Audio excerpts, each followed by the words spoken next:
കോയമ്പത്തൂരിൽ കോളേജ് വിദ്യാർത്ഥിനിയെ തട്ടിക്കൊണ്ടുപോയി കൂട്ടബലാത്സംഗം ചെയ്തു. വിമാനത്താവളത്തിന് സമീപം കഴിഞ്ഞ രാത്രി 11 മണിയോടെയായിരുന്നു സംഭവം. പെൺകുട്ടിയും ആൺസുഹൃത്തും കാറിൽ ഇരിക്കുമ്പോഴാണ് മൂന്നംഗ സംഘം ആക്രമിക്കുന്നത്. ആൺസുഹൃത്തിനെ മർദ്ദിച്ച് അവശനാക്കിയ ശേഷം ഇവർ പെൺകുട്ടിയെ തട്ടിക്കൊണ്ടുപോയി ലൈംഗിക പീഡനത്തിന് ഇരയാക്കുകയായിരുന്നു. വിവരങ്ങളുമായി ന്യൂസ് ഡെസ്കിൽ നിന്നും അജയ് സുധാ ബിജു ചേരുന്നുണ്ട്. അജയ്, ഇതേറെ ഞെട്ടിപ്പിക്കുന്നൊരു സംഭവമാണ്. പ്രത്യേകിച്ച് മലയാളികളടക്കം നിരവധി വിദ്യാർത്ഥികൾ പഠിക്കുന്ന കോയമ്പത്തൂരിലൊരു കോളേജിലെ വിദ്യാർത്ഥിനിയാണ് ഈ രീതിയിൽ തട്ടിക്കൊണ്ടുപോയി കൂട്ടബലാത്സംഗം ചെയ്തത്. ഇതെപ്പോഴായിരുന്നു സംഭവം? എന്താണ് ഇതിന് പിന്നിൽ? ഈ പെൺകുട്ടി ഇപ്പോൾ എവിടെയാണുള്ളതുമായി ബന്ധപ്പെട്ട വിവരങ്ങൾ? ടോം, ഇന്നലെ രാത്രി 11 മണിക്കാണ് ഞെട്ടിക്കുന്ന ഈ സംഭവം ഉണ്ടാകുന്നത്. അതും വളരെയധികം സുരക്ഷയുള്ള കോയമ്പത്തൂർ എയർപോർട്ടിന് സമീപത്ത് വെച്ചാണ് ഇത്തരമൊരു സംഭവം നടന്നത് എന്നതാണ് ഇതിൽ ഏറ്റവും ലജ്ജിക്കേണ്ട ഒരു വിഷയം.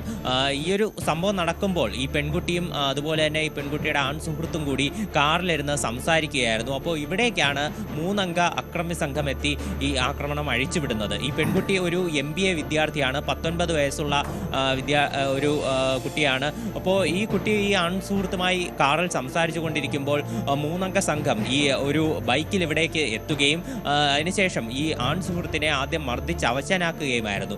തുടർന്ന് ഇവർ ഒരു അരിവാൾ കൊണ്ട് ഈ ആൺസുഹൃത്തിനെ വെട്ടിയതായിട്ടും വിവരമുണ്ട്. അതിനുശേഷമാണ് ഈ പെൺകുട്ടിയെ ഇവിടെ നിന്ന് തട്ടിക്കൊണ്ടുപോയി ആളൊഴിഞ്ഞ ഒരു പറമ്പിൽ എത്തിച്ച് അവിടെ വെച്ച് ബലാത്സംഗം ചെയ്ത് ഇവർ ഉടൻ തന്നെ കടന്നു കളയുകയായിരുന്നു. ഈ ആൺസുഹൃത്ത് തൻ്റെ ബോധം മറയുന്നതിന് മുൻപാണ് പോലീസിനെ ഫോൺ ചെയ്ത് വിവരമറിയിക്കുന്നത്. അതിനുശേഷം പോലീസ് ഉടൻ തന്നെ സ്ഥലത്തെത്തുകയും ഈ യുവാവിനെ ആശുപത്രിയിലേക്ക് മാറ്റുകയും ചെയ്തു.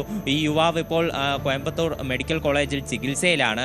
ഈ പെൺകുട്ടിക്ക് വേണ്ടി പിന്നീട് പോലീസ് ഈ പ്രദേശത്താകെ തെരച്ചിൽ നടത്തി. പെൺകുട്ടിയെ പിന്നീട് ലഭിച്ചത് ഇവിടെ നിന്ന് ഈ കോയമ്പത്തൂർ എയർപോർട്ടിന് സമീപത്ത് നിന്ന് 1 കിലോമീറ്റർ അകലെയുള്ള ഒരു സ്വകാര്യ കോളേജിൻ്റെ പറമ്പിൽ വെച്ചാണ് ഈ പെൺകുട്ടിയെ ലഭിച്ചത്. പെൺകുട്ടി പൂർണ്ണ നഗ്നയായിട്ടായിരുന്നു പോലീസിന് ലഭിച്ചത്. നിലവിൽ ഈ പെൺകുട്ടിയെ ചികിത്സയ്ക്കായി ഒരു സ്വകാര്യ ആശുപത്രിയിലേക്ക് മാറ്റിയിട്ടുണ്ട്. പരിക്കുകളും അദ്ദേഹത്തുണ്ട്. ഇപ്പോൾ ചികിത്സയിൽ തുടരുകയാണ് ഈ പെൺകുട്ടിയും അതുപോലെ തന്നെ ഈ പെൺകുട്ടിയുടെ ആൺസുഹൃത്തും. ഈ പ്രതികൾക്ക് വേണ്ടി പോലീസ് ഇപ്പോൾ നിലവിൽ തെരച്ചിൽ വ്യാപകമാക്കിയിട്ടുണ്ട്. CCTV ദൃശ്യങ്ങൾ ഉൾപ്പെടെ പരിശോധിച്ചുകൊണ്ടാണ് പോലീസ് തെരച്ചിൽ നടത്തുന്നത്. പ്രതികളെ തിരിച്ചറിയാൻ കഴിഞ്ഞിട്ടുണ്ടോ? മൂന്നംഗ സംഘമാണ് ഈ പെൺകുട്ടിയെ, കോളേജ് വിദ്യാർത്ഥിനിയെ കൂട്ടബലാത്സംഗത്തിൽ ഇരയാക്കിയതെന്ന് വ്യക്തമായിട്ടുണ്ട്. അവരെക്കുറിച്ചുള്ള സൂചനകൾ പോലീസിന് ലഭിച്ചിട്ടുണ്ടോ? ഈ അക്രമത്തിന് ശേഷം, സംഭവത്തിന് ശേഷം എവിടേക്കാണ് കടന്നു കളഞ്ഞത്, ഒളിവിൽ പോയതെന്ന കാര്യത്തിൽ എന്തെങ്കിലും സൂചനയുണ്ടോ? ടോം, ഇത് സംബന്ധിച്ച് പോലീസിന് ഒരു വിവരം ലഭിച്ചിട്ടുള്ളതെന്ന് പറഞ്ഞാൽ ഈ പ്രതികൾ ഉപയോഗിച്ചിരിക്കുന്നത് ഒരു മോഷണം പോയ ഒരു വാഹനമാണ്, മോഷണം പോയ ഒരു സ്കൂട്ടറാണ് ഈ പ്രതികൾ ഉപയോഗിച്ചിട്ടുള്ളതെന്നാണ്. അത് ഉപയോഗിച്ചുകൊണ്ടാണ് പ്രതികൾ ഇവിടേക്ക് എത്തി ഇവരെ ആക്രമിക്കുന്നത്. അതിനുശേഷം പ്രതികൾ ഈ പെൺകുട്ടിയെ ഇവിടെ നിന്ന് തട്ടിക്കൊണ്ടുപോയി ബലാത്സംഗം ചെയ്ത് ഉപേക്ഷിച്ചതിന് ശേഷം പ്രതികൾ ഉടൻ തന്നെ അവിടെ നിന്ന് രക്ഷപ്പെടുകയായിരുന്നു. ഇവരെ സംബന്ധിച്ച് നിലവിൽ പോലീസിന് മറ്റു വിവരങ്ങളൊന്നും ലഭ്യമായിട്ടില്ല. ഇവരാരാണ്, എവിടെ നിന്ന് വന്നു, എന്താണ് ഇവരുടെ ശരിക്കുള്ള ഉദ്ദേശം, ഇവരെ ഇപ്പോൾ അപ്രതീക്ഷിതമായി അവിടെ വെച്ച് കണ്ട് ആക്രമിച്ചതാണോ അല്ലെങ്കിൽ മറ്റെന്തെങ്കിലും പൂർവ്വവൈരാഗ്യമുണ്ടോ എന്നത് ഉൾപ്പെടെയുള്ള കാര്യങ്ങൾ പരിശോധിക്കേണ്ടതുണ്ട്. നിലവിൽ ഈ ചികിത്സയിൽ കഴിയുന്ന ഈ ആൺസുഹൃത്തും അതുപോലെ തന്നെ ഈ പെൺകുട്ടിയും ഇവരെ ഇനി ചോദ്യം ചെയ്താൽ മാത്രമേ അത്തരം കാര്യങ്ങളെല്ലാം കൂടുതൽ പോലീസിന് ലഭ്യമാകുകയുള്ളൂ. നിലവിൽ പ്രതികൾക്ക് വേണ്ടി CCTV ദൃശ്യങ്ങൾ ഉൾപ്പെടെ പരിശോധിച്ച് ഒരു വ്യാപക തെരച്ചിലാണ് പോലീസ് നടത്തുന്നത്.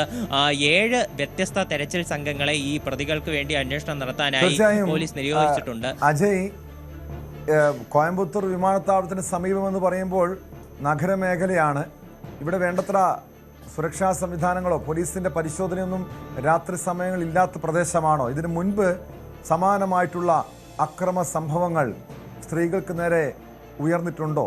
പോലീസ് എന്താണ് ഇവിടെ സംഭവിച്ചത്? കാരണം അങ്ങനെ ഒരു ഈ രാത്രിയിൽ 11 മണിയോട് കൂടി സംഭവം ഉണ്ടാകുന്നു. പുലർച്ചെ 4 മണിക്കാണ് ഈ പെൺകുട്ടിയെ കണ്ടെത്താൻ പോലും കഴിഞ്ഞത്. അവിടെ പോലീസിന്റെ ഭാഗത്തുനിന്നൊരു വീഴ്ച ഉണ്ടായിട്ടുണ്ടോ അജയ്? തീർച്ചയായിട്ടും ഇപ്പോൾ വിമാനത്താവളം എന്ന് പറയുന്നത് ഇപ്പോൾ വളരെയധികം അതീവ സുരക്ഷാ മേഖലയാണ്. പോലീസിൻ്റെയും അതുപോലെ തന്നെ മറ്റ് സേനകളുടെയും എല്ലാം 24 മണിക്കൂർ തെരച്ചിലും അതുപോലെ തന്നെ നിരീക്ഷണവുമുള്ള സ്ഥലമാണ്. നിരവധി CCTV ക്യാമറകൾ ഉൾപ്പെടെ ഉണ്ടാകേണ്ട സ്ഥലമാണ്. എന്നാൽ നിലവിൽ ഇതെല്ലാം ഉണ്ടായിട്ട് പോലും അവരുടെ മൂക്കിൻ തുമ്പിൽ നിന്നാണ് ഈ ഒരു അക്രമ സംഭവം അത് അരങ്ങേറിയത് എന്നാണ് നമുക്ക് മനസ്സിലാക്കാൻ സാധിക്കുന്നത്. തീർച്ചയായിട്ടും തമിഴ്നാട് പോലീസിനെ സംബന്ധിച്ചിടത്തോളം ഞെട്ടിക്കുന്ന അല്ലെങ്കിൽ അവരെ ലജ്ജയിൽ ആഴ്ത്തുന്ന ഒരു കാര്യം തന്നെയാണ്. നിലവിൽ സംഭവത്തെപ്പറ്റി ഒരുപാട് വിമർശനവും വന്നിട്ടുണ്ട്. പ്രധാനമായിട്ടും തമിഴ്നാട്ടിലെ പ്രതിപക്ഷ പാർട്ടികൾ വിഷയത്തിൽ വിമർശനം ഉന്നയിക്കുന്നുണ്ട്. BJP നേതാവായിട്ടുള്ള അണ്ണാമലൈ വിഷയത്തിൽ വിമർശനം ഉന്നയിച്ചിട്ടുണ്ട്. അദ്ദേഹം പറഞ്ഞത് തീർച്ചയായിട്ടും ലജ്ജാവഹമായിട്ടുള്ള കാര്യമാണ് ഈ നടന്നത്. DMK സർക്കാരിന് കീഴിൽ തമിഴ്നാട്ടിലുള്ള സ്ത്രീകൾ സുരക്ഷിതരല്ല എന്ന് അദ്ദേഹം പറഞ്ഞു. അതുപോലെ തന്നെ ഇനി സ്ത്രീകൾക്കെതിരെ എന്തെങ്കിലും അക്രമങ്ങൾ നടന്നാൽ അതിൻ്റെ കുറ്റവാളികളെ പിടിച്ചാൽ തന്നെ സർക്കാർ തലത്തിലെ മന്ത്രിമാർ മുതൽ കീഴറ്റം വരെയുള്ള ഉദ്യോഗസ്ഥർ പോലും ഇവരെ രക്ഷിക്കാനായിട്ടുള്ള ശ്രമങ്ങൾ നടത്തുന്നു എന്ന് അദ്ദേഹം പറഞ്ഞു. ഇത് ആഭ്യന്തര വകുപ്പ് കൈകാര്യം ചെയ്യുന്ന MK സ്റ്റാലിനാണ് ഇതിൻ്റെ പ്രാഥമികമായിട്ടുള്ള ഉത്തരവാദി എന്ന് അദ്ദേഹം പറഞ്ഞിട്ടുണ്ട്. ഇത് തീർച്ചയായിട്ടും ഇനി സമീപ ദിവസങ്ങളിൽ മറ്റ് പാർട്ടികളും അതുപോലെ തന്നെ മറ്റ് പ്രമുഖ നേതാക്കളും ഉൾപ്പെടെ വിഷയത്തിൽ ഈ DMK സർക്കാരിനെ പ്രതിരോധത്തിലാക്കാൻ വളരെയധികം സാധ്യതയുണ്ട്. എന്തായാലും ഒരു കാര്യം ഉറപ്പായിട്ടും പറയാം, ഈ വിഷയത്തെ സംബന്ധിച്ച് കൂടുതൽ പ്രതിരോധത്തിലാകുക ആഭ്യന്തരം കൈകാര്യം ചെയ്യുന്ന MK സ്റ്റാലിൻ തന്നെയാണ്. പോലീസിൻ്റെ ഉത്തരവാദിത്തം, അവരുടെ ഒരു സുരക്ഷാ വീഴ്ച, ഇത് സംബന്ധിച്ചെല്ലാം കൂടുതൽ ചർച്ചയാകാൻ സാധ്യതയുണ്ട്. നിലവിൽ 7 വ്യത്യസ്ത പോലീസ് സംഘങ്ങളാണ് കേസിൽ അന്വേഷണം നടത്തി വരുന്നത്. പ്രതികളെ സംബന്ധിച്ച് ഇതുവരെ ഒരു തുമ്പും ലഭിച്ചിട്ടില്ല എന്നതും പോലീസിനെ സംബന്ധിച്ച് ലജ്ജിപ്പിക്കുന്ന ഒരു കാര്യമാണ്. സംസ്ഥാന വ്യാപകമായിട്ട് അന്വേഷണം നടത്തുന്നുണ്ട്. പ്രധാനമായിട്ടും കോയമ്പത്തൂർ മേഖല കേന്ദ്രീകരിച്ചാണ് ഈ അന്വേഷണം വ്യാപകമാക്കിയിട്ടുള്ളത്. എന്നാൽ ഈ 3 അംഗ സംഘം ഇവരെ ആക്രമിച്ച് അവിടെ നിന്ന് രക്ഷപ്പെട്ട് ഇത്രയധികം മണിക്കൂറുകൾ പിന്നിട്ടിട്ടും ഇപ്പോൾ 12 മണിക്കൂറുകൾ കഴിഞ്ഞു, എന്നിട്ടും അവരെ സംബന്ധിച്ച് ഒരു വിവരവും ലഭിച്ചിട്ടില്ല എന്നത് വളരെയധികം ഒരു ഖേദകരമായിട്ടുള്ള കാര്യം തന്നെയാണ് കേട്ടോ. യെസ്, അതാണ് ഈ സംഭവം നടന്ന് മണിക്കൂറുകൾ പിന്നിടുമ്പോഴും പ്രതികളെക്കുറിച്ച് യാതൊരു സൂചനയുമില്ല. കോയമ്പത്തൂർ നഗരത്തിലാണ് 19കാരിക്ക് നേരെ, കോളേജ് വിദ്യാർത്ഥിനിക്ക് നേരെ ലൈംഗിക അതിക്രമം ഉണ്ടായത്. ഈ ആൺസുഹൃത്തിനൊപ്പം കാറിലിരിക്കുകയായിരുന്ന പെൺകുട്ടിയെ തട്ടിക്കൊണ്ടുപോയി കൂട്ടബലാത്സംഗത്തിന് ഇരയാക്കുകയായിരുന്നു. കേസിൽ 3 അംഗ സംഘത്തിന് വേണ്ടി പോലീസിന്റെ തിരച്ചിൽ ഊർജിതമാണ്.